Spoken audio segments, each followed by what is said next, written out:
In today's video, I'm going to talk to you about why the Triton is the best engine that Ford ever produced.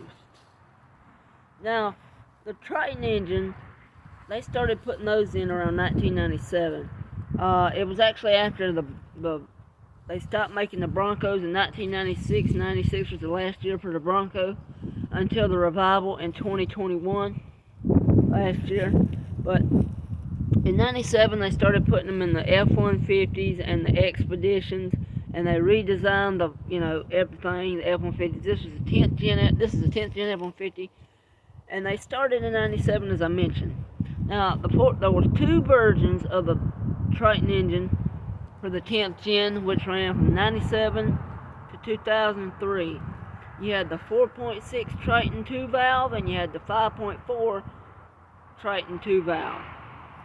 Now, both are V8s, and I think they both put out around 550 foot-pounds of torque at about 3,500 RPMs. So these engines produce great power. Now, they are dual overhead cam engines, time and chain driven. They put out about 330 horsepower, I want to say, altogether on about both of them. One puts like 3, one puts like 320, I think, 330. But as I mentioned, they are dual overhead cam engines run by a time and chain. Actually, they're run by two time and chains, one for each cam. And they're solid engines, I will say that. This one's got 310,000 miles on it, still runs like a clock. All original. Going back a little while, my dad actually had it was a 10th gen Expedition. Well, I'm sorry. It was a first generation Expedition, because they brought the Expeditions out after they stopped making the Broncos. So the Expedition was the predecessor to the Bronco. The Expedition came out after the Bronco in 97. And it also had the Triton engine in it. They put them in both the F-150, the 10th gen F-150s, and the first generation Expeditions. Now, as I was saying, my dad had a 2000, I guess it was a 2000 or 2002 Ford Expedition. It was black. It was an Eddie Bauer edition, and he loved the truck. And we got it around, I guess we got it around 2009, somewhere around there. As a matter of fact, it was after the bailout of 2008.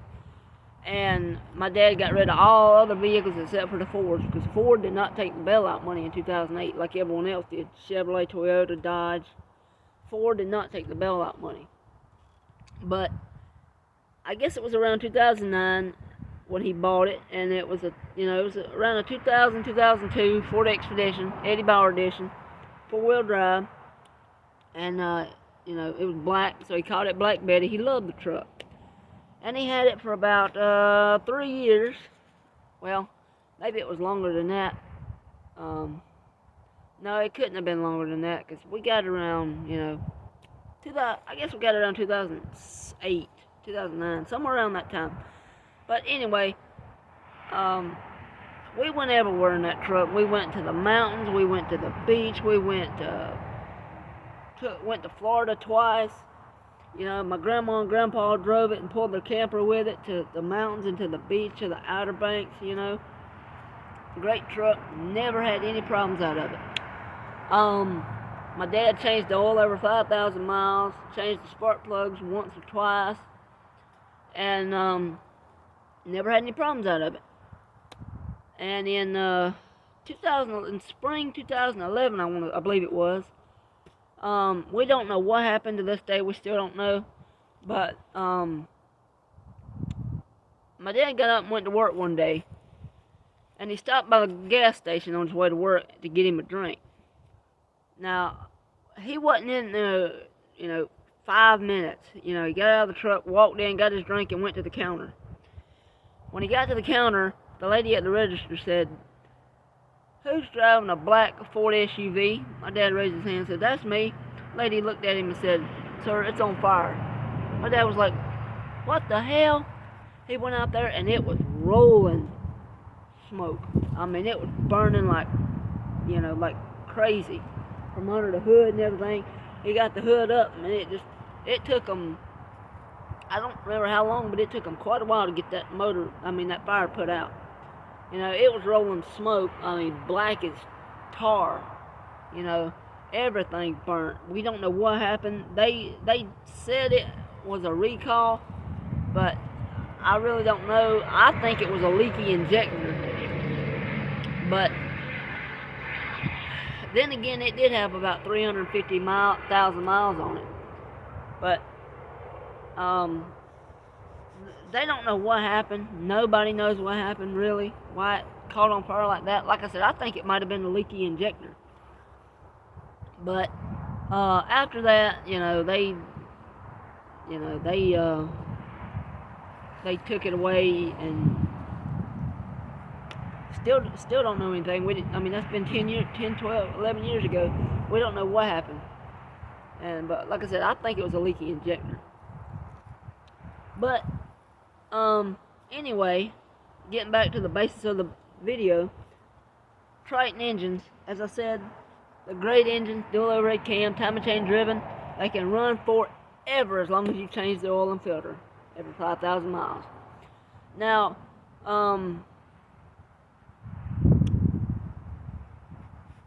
as I mentioned, in 97 to 2003, there was the 5.4 Triton 2 valve and the 4.6 Triton 2 valve. In 2004, the second generation of the Triton, from 2004 to 2008, there was the 3 valve Triton. And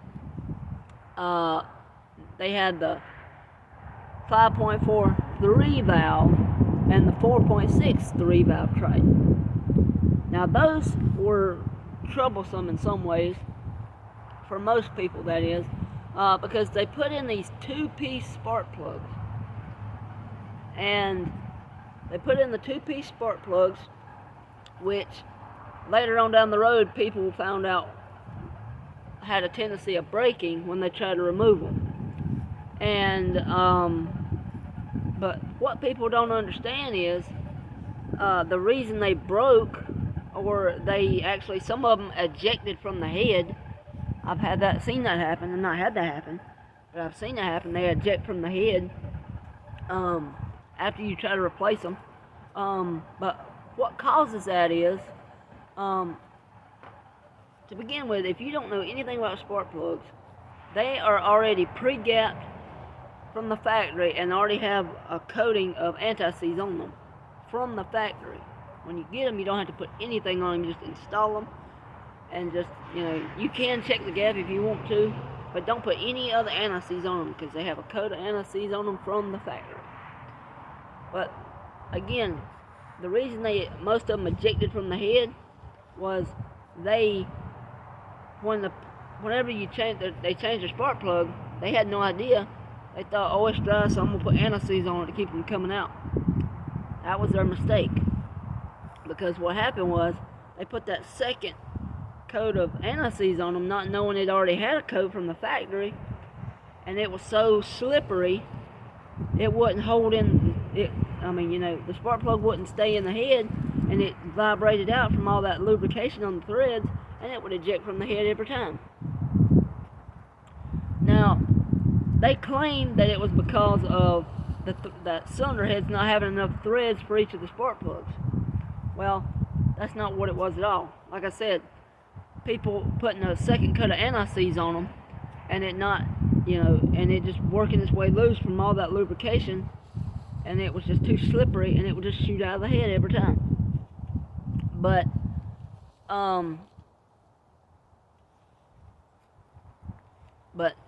they have had all kinds of recalls for them, and they come out with a new type of a new design spark plug, thinking that would fix it. In some cases it did, but let's say you have a second generation Triton or a Ford with that 3-valve Triton in it with those 2-piece spark plugs, and you want to change them. You know, they're supposed to be changed about every 150,000 miles. Some people don't do that. I've seen them with 200, 250, 300,000 miles. No one's ever touched them, and they need to be changed. Well, they've been in there so long, and they're just so worn out that most of them people, when they got high mileage like that, and you try to remove them, they'll snap off they'll snap right in half every time. But the one way I found out how to do it, and if you want to do it and make sure you don't break the spark plug, here's what you do. Get an impact. Whether it be, it doesn't have to be an air impact, but you can use an air impact because they have more torque than a regular battery powered impact, like my DeWalt. But what you'll do is, on those 3 valves with those 2-piece spark plugs, you want to remove them without them breaking. I've seen people. Now, you don't want to do it on a cold engine. You want to crank it up, drive it around for a good hour, let it get good and hot as you can get it. I mean, up to operating temperature, that is. You want to come back, pull the coil off, if you're changing all 8 of them, pull all 8 coils out, get your impact and a socket, a 5/8 socket, spark plug socket, and a ratchet, probably a 6-inch long ratchet. Go in there with the impact and just don't stop in the middle. You want to hit it one time and do it all in one quick motion. That torque from that impact will break the spark plug loose, and it'll come out in one piece. I've seen it 100 times happen. People do it 100 times with the impact, and it'll come out every time and will never break. Most people that'll do it like that, they're not so lucky because they don't do it. They'll, burp, burp, burp, and that multiple jolt type situation, it'll break the spark plug. You want to do it all at once and burp, real fast all at once, and it won't come out in 2 pieces. It'll come out all at once. And you can put the new plugs back in, no problem. But do not add a second coat of anti-seize, because all spark plugs come with 1 coat from the factory already, and you don't want to put a second coat on. But that's why people worry. Some of them don't like those them 3-valve Tritons, or they don't know much about engines. They'll say, them Tritons, I've heard them, they'll eject spark plugs from the head. They'll spark plugs will break. Well, you got to know what engine you have. You got to know whether you have a 2-valve, a 3-valve, and they did make a 4-valve Triton. I have not seen one, but they did make a 4-valve Triton. There's a 2, 3, and a 4-valve. All the Tritons that I own are all 2 valves made from 97 to 2003, and they do not have those 2-piece spark plugs. They have a normal, regular spark plug. But you got to know what you got, what motors in the vehicle you're looking at. If you're looking at buying a Ford with a Triton, you got to know what year is it. If it's a 97 to 2003, it's a 2-valve Triton. If it's a 2004 to 2008, it's a 3-valve Triton. And the 3-valve Tritons are the ones you want to watch out for, because those are the ones with the 2-piece breakable spark plug. Just remember that. Now, I love the Triton engine. They're strong, they're dependable. I have never seen one blow up. Never. Take my old 2001 Ford F-150 4.6 Triton. Original engine, original transmission, original rear end. All the original. The fluids have been changed regularly. I just changed the oil in this for the 2nd time since I've owned it, about 500 miles ago. I changed it about 500 miles ago. Holds 6 quarts. Put in 6 quarts, ain't lost a drop, don't use no oil, 310,000 miles, runs like a clock. Now, again, these Triton engines, They can run forever. All you got to do is change the oil and filter regularly. People say, "Oh, I change my oil every 10, 15,000 miles." Not a good idea if you want your vehicle to last a long time, or your engine to last a long time. Remember, oil is cheap. Engines cost many, many, many thousands of dollars. See, a remanufactured Triton engine, it's about $8,000, honestly. About $8,000, and that's not in counting labor for a mechanic to put it in. That's just for the engine itself. And those engines don't come pre-assembled. I mean, they come assembled, but they don't have the intake, they don't have the valve cover, they don't have the oil pan. You got to put all that on. The mechanic's got to put all that on. If you do have a problem with your engine, but you want to keep clean oil in it and change it every 5,000 miles. Now, let's say you're doing all you ever do was highway driving. I mean, I'll give you a little hint. Highway driving is equivalent to 10% of city stop and go. So, if you're on the highway running 70, 75, 80, 85 miles an hour every day, that's equivalent to 10% of city. And it's not as much, and your oil will last longer. So instead of changing it every 5, if all you're doing is highway driving, you can change it about every maybe 8. You can push it to 10 if all you're doing was highway driving. It wouldn't hurt. But I changed mine every 5, and I've never had any problems. Frankie, I've changed his every 5, never had any problems. He's got 230,000 miles on him. Never had any problems. But keep clean oil in it and change it every 5,000 miles. They'll last forever. Use quality oil and a quality Motorcraft oil filter. The OEM oil filters are the best ones to get, and they last the longest. You go out and buy some cheap oil filter, cost you about $4. They're only good for about 3,000 miles. They only filter the impurities for about 3,000 miles and they stop. So, keep clean oil in your Triton and change it every 5,000 miles. But, maintenance-wise, again, I'll say it again, as long as you keep your oil and filter changed and you keep your coolant changed every 5 to 7 years, or nowadays it's 150,000 miles or 7 years, you keep your coolant changed regularly, they'll last forever. They will last forever. Just do those things. Oil and filter, coolant. That's all you gotta do. You don't run them hot and you keep the oil changed. I've seen them with 2 million miles on them, all original. With normal, regular maintenance. 2 million miles. Damn sure have. But,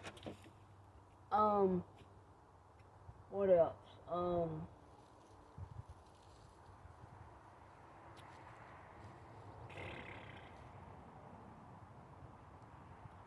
Your air, well, you want to keep your engine maintained. Change your air filter, your, spark plugs. Spark plugs you replace about every 150,000 miles, and you won't have any problems. But that's it for today's video, guys, and that is why the Ford Triton is the best engine Ford ever produced. If you enjoyed this video, please don't forget to comment, like, and hit that notification bell so you never miss another one of my videos. And don't forget to hit that subscribe button. Thank you guys, and I'll see you in the next one. Bye.